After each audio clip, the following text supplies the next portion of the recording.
Indah, salam Nusantara dari Sabang sampai Merauke, dari Miangas sampai Pulau Rote. Mantaplah iman kita, mantaplah kasih kita, mantaplah pengharapan kita.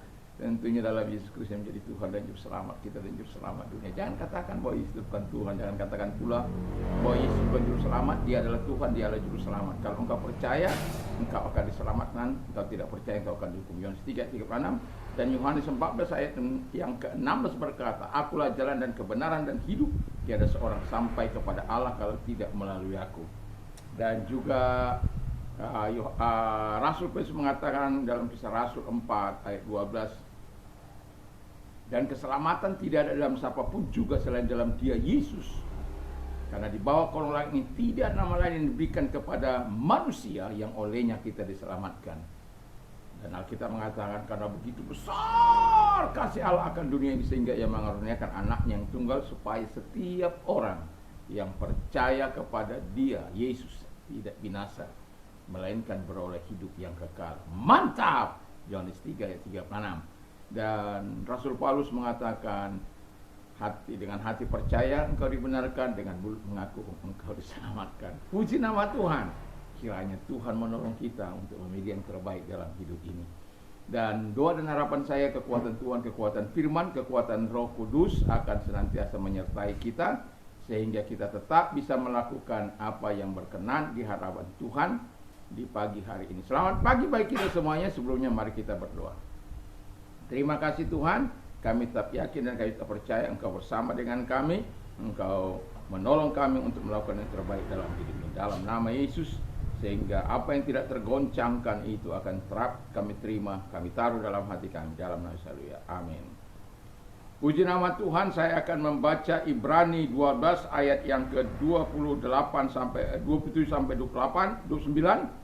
Ungkapan satu kali untuk menunjukkan kepada perubahan pada apa yang dapat digoncangkan, karena ia dijadikan supaya tinggal tetap apa yang tidak tergoncangkan. Jadi karena kita menerima kerajaan yang tidak tergoncangkan, marilah kita mengucap syukur dan beribadah kepada Allah menurut cara yang berkenan kepadanya dengan hormat dan takut akan Tuhan. Sebab Allah kita adalah api yang menghanguskan. Haleluya. Puji nama Tuhan, dan kiranya Tuhan menolong kita untuk memilih yang terbaik dalam hidup ini. Dan sebagaimana firman Allah, tema saya akan berikan menerima kerajaan yang tidak tergoncangkan. Haleluya. Kerajaan yang tidak tergoncangkan bukan kerajaan dunia ini.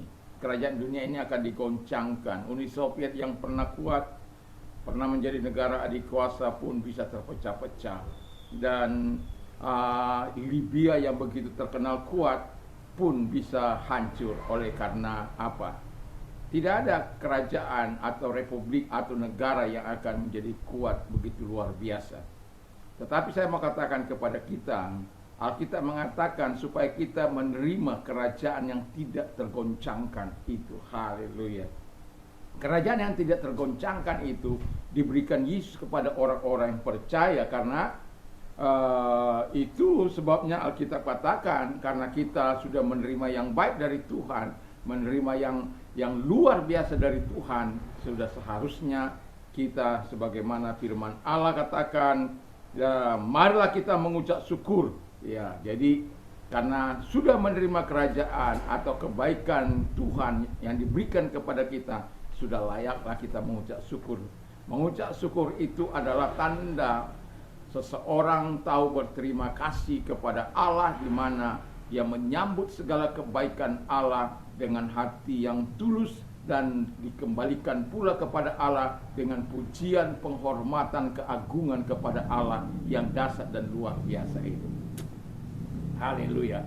Jadi ketika kita mengucap syukur atas kerajaan yang diberikan, kerajaan yang tidak tergoncangkan, itu memastikan kita untuk tetap tinggal dalam anugerahnya, untuk tetap tinggal dalam ketaatan kepada Dia, untuk tetap tinggal dalam kehendak Allah, dalam menyenangkan, mempermuliakan Allah. Dan seluruh kebaikan Allah yang diberikan kepada kita, layaklah kita berterima kasih. Kalau kita membaca dalam Mazmur 2 Tawarik 32 ayat 25, ya, di situ dikatakan bahwa ada seseorang yang sudah menerima jamahan Tuhan yang begitu luar biasa, ya, yaitu Hizkia, ya, yang Tuhan vonis mati, tetapi kemudian dia karena nangis-nangis di hadapan Tuhan, dia nangis karena apa? Tuhan, ingatlah, aku kan sudah hidup benar di hadapanmu, aku kan sudah melakukan apa yang kau kehendaki, aku masih ingin hidup, Tuhan. Ya, tetapi di pasal 32 ayat 25 itu dia mengatakan, karena dia pikir Tuhan saja tunduk. Bukan malah berterima kasih buat kebaikan Tuhan, malah itu dibuat menjadi sumber keangkuhannya, sumber kesombongannya, sumber kepongahannya di hadapan Tuhan, sehingga Allah murka kepada dia. Tapi untungnya dia sadar, karena dampak ini bukan hanya berdampak bagi dia, bagi keturunannya, tetapi berdampak juga bagi Yehuda dan Yerusalem. Sehingga dia datang merendahkan diri, dan Allah tidak jadi menghukum dia, tapi dia nanti akan menghukum setelah dia meninggal dunia. Itu egois. Para pemimpin-pemimpin kalau tidak peduli pada masa yang akan datang, itu bukan pemimpin. Pemimpin-pemimpin yang tidak tahu berterima kasih itu kepada Sang Pencipta, itu bahaya. Dan kita lihat bagaimana Hizkia. Tapi untungnya dia sadar sepatnya dan Tuhan memulihkan keadaannya. Dan tetapi akibatnya itu dia harus juga mengalami di masa, bukan dia, tapi masa generasinya. Yang kedua dikatakan oleh Tuhan, di mana kita menerima kerajaan yang tak tergoncangkan itu, kita hendaklah kita beribadah kepada Allah. Jadi udah kita terima kerajaan yang tak tergoncangkan ini, di mana kita nanti tinggal. Ini kan langit ini terbagi dari 3. Kita tidak mengingat langit, ada langit ke-7, langit ke-9, langit ke-10. Kita hanya membagi langit ini sesuai dengan firman Allah. Langit ketiga, langit ketiga itu tempat Yesus bertahta. Makanya dia ketika di dalam Ibrani dia mengatakan dia mengatasi segala langit, ya.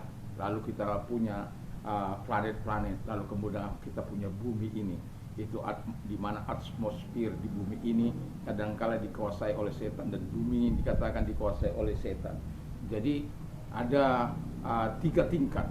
Jadi kita sebagai orang percaya kadangkala doa kita di atmosfer ini dihadang oleh si setan. Itu sebabnya doa kita nggak sampai kepada Allah. Nanti baca itu dalam Daniel, di mana dia setelah 21 hari baru sampai doanya. Padahal hari pertama itu dia sudah didengar oleh Tuhan. Tetapi yang mau saya katakan adalah bahwa ada setan-setan penghalang untuk doa kita tidak sampai. Tapi yakin dan percaya selalu ada jalan yang Tuhan akan buka untuk menyelesaikan segala kita. Yang penting kita beribadah dengan sungguh-sungguh, dan kita beribadah dengan Alkitab katakan, mencatat dengan jelas, dengan cara yang berkenan kepadanya, bukan asal-asalan. Ini ada orang beribadah masih buka-buka ini di zaman teknologi sekarang ini. Saya kadang prihatin, sedih. Itu sebabnya kalau saya beribadah saya tidak mau bawa alat itu, walaupun ya itu memang bagus bagi sebagian orang, ya. Tapi bagi saya, karena memang beribadah adalah secara khusus, dan saya tidak ingin semua menjadi gangguan ketika saya beribadah. Bukan saya merasa saya lebih hebat, lebih suci, tidak. Tapi saya hanya menjaga supaya ketika saya beribadah, saya betul-betul bisa beribadah dengan khusyuk kepada Dia. Dan kita sudah lihat bagaimana orang beribadah di sementara di sana berkhotbah, dia bermain balas-balasan dengan apa itu, dengan teman-temannya, chatting di Facebook dan lain sebagainya. Melihat yang seharusnya konsentrasi kita itu harus kepada Tuhan. Itu sebabnya kita beribadah dengan cara yang benar. Mata kita perlu dikuduskan, hati kita perlu dikuduskan, tubuh kita perlu dikuduskan, sehingga kita tetap memberikan yang terbaik. Cara yang beribadah yang berkenan kepada Tuhan. Baca itu dalam Roma 12 ayat 1 itu, di mana di sana dikatakan mempersembahkan tubuh kita sebagai persembahan yang hidup, kudus dan berkenan di hadapan Allah. Jadi kalau dia menjadi persembahan yang hidup, bukan asal-asalan dong kita beribadah, tapi sungguh-sungguh. Yang ketiga kata firman Allah. Yang ketiga, hormat dan takut akan Tuhan. Mengapa kita harus diajar menghormat sebagaimana firman Allah? Kalau engkau tidak tahu menghormati orang tuamu, kita juga tidak akan bisa menghormati Tuhan. Kalau engkau tidak bisa menghormati Tuhan, engkau juga tidak akan bisa menghormati orang tuamu. Tapi kalau engkau bisa menghormati orang Tuhan, saya yakin dan percaya engkau akan bisa menghormati orang tuamu. Tapi kalau engkau bisa menghormati orang tuamu, belum tentu engkau bisa menghormati orang Tuhan. Karena apa? Tuhan tidak kelihatan, dia nggak tahu apa-apa. Mungkin ada kata, mantap. Tapi saya mau katakan Tuhan itu maha kuasa. Dan dia sudah memberikan kerajaan yang tergoncangkan, yang tidak tergoncangkan bagimu. Dan jaga itu baik-baik supaya imanmu tidak loyo. Imanmu, karena firman Allah katakan Allah itu adalah api yang menghanguskan. Kalau engkau salah dalam langkah, dia segera habiskan. Dihanguskannya engkau di tempat yang tidak seharusnya engkau tanggung karena kesalahan atau karena penolakan, karena ketidaksungguhan kepada Tuhan. Dan saya berdoa supaya Tuhan kiranya membuat kita orang-orang yang taat, di mana orang-orang yang menghormati Tuhan, orang-orang yang taat kepada orang-orang yang menghormati Tuhan, dan orang-orang yang takut akan Tuhan. Kita tahu bahwa takut akan Tuhan ada, baca itu nanti dalam Amsal 14 ayat 26-27. Situ ada sumber kedamaian, sumber ketentraman. Situ ada perlindungan bagi anak-anak kita, bagi generasi kita. Situ ada sumber kehidupan, dan juga di situ ada sumber penjagaan Tuhan, di mana kita terlepas dari jerat Allah. Mantap! Dan ketika di dalam dalam Keluaran 20 ayat 20, di sana dikatakan dengan jelas bahwa Tuhan itu datang menghampiri Israel supaya takut akan Tuhan ada pada mereka. Dengan demikian mereka terhindar dari dosa. Haleluya. Tuhan itu memang luar biasa. Dijaganya anak-anaknya, diberikan yang terbaik bagi kita. Supaya apa? Kita tetap menerima kerajaan yang tak tergoncangkan itu, di dalam kasih, di dalam kerendahan hati, di dalam ketaatan penuh kepada Tuhan. Semoga kita tidak kehilangan kerajaan yang tidak tergoncangkan.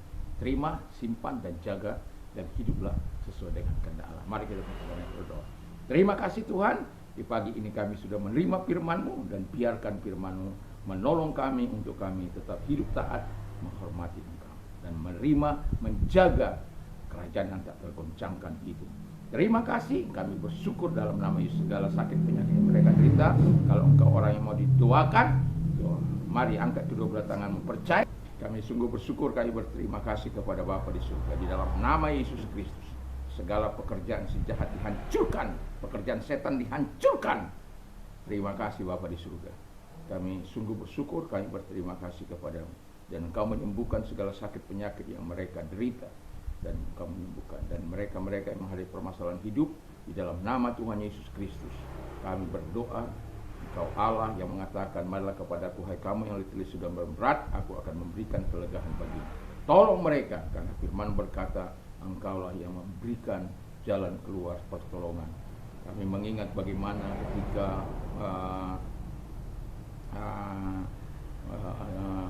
Daniel menghadapi masalah yang sangat besar, Sadrak, Mesak, Abednego, karena Raja Nebukadnezar akan membunuh semua orang cerdik pandai, karena tidak ada seorang pun yang mengetahui mimpinya, karena dia sendiri tidak ingat, dan orang disuruh untuk mengingat dalam mimpi mereka, dan semua dia sudah berikhtiar untuk membunuh siapapun cerdik pandai.